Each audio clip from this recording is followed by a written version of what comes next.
Sa ilalim ng asul na karagatan, kung saan nagtatago ang mga coralay at naglalaro ang mga isda, naroon si Luna, isang sirena na may dalisay na puso at nakakaakit na boses. Ang kanyang buhok ay kulay esmeralda, tulad ng mga lumot sa ilalim ng tubig, at ang kanyang buntot ay nagniningning na parang pilak. Araw-araw, lumalangoy si Luna sa mga karagatan, nakikipaglaro sa mga dolphin, at nakikipag-usap sa mga halamang dagat. Ngunit labis siyang nagnanais na makita ang mundo sa itaas ng tubig. Naririnig niya ang mga kwento mula sa mga isda tungkol sa lupa, sa mga tao, at sa kanilang mga buhay.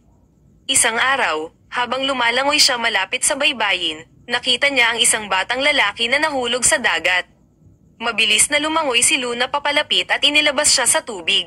Ang batang lalaki, na nagngangalang Miguel, ay natakot ngunit nagpasalamat sa sirena. Nagkwentuhan sila ng ilang sandali.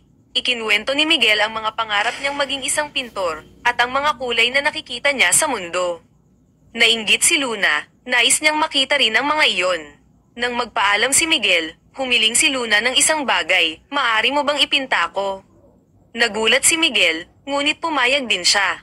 Nagpinta siya ng isang larawan ni Luna, na may magandang buntot at nakangiting mukha. Nang makita ni Luna ang larawan, nagiyak siya sa tuwa.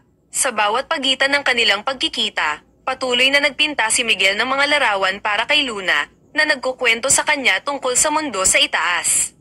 At si Luna, sa pamamagitan ng mga larawan, nakakaranas ng mundo sa ibang paraan, nagiging mas malapit sa mundo ng mga tao. Isang araw, sinabi ni Miguel na aalis siya papunta sa isang malayo at di kilalang lugar. Nalungkot si Luna, ngunit nang iabot ni Miguel ang kanyang huling obra maestra, napangiti siya.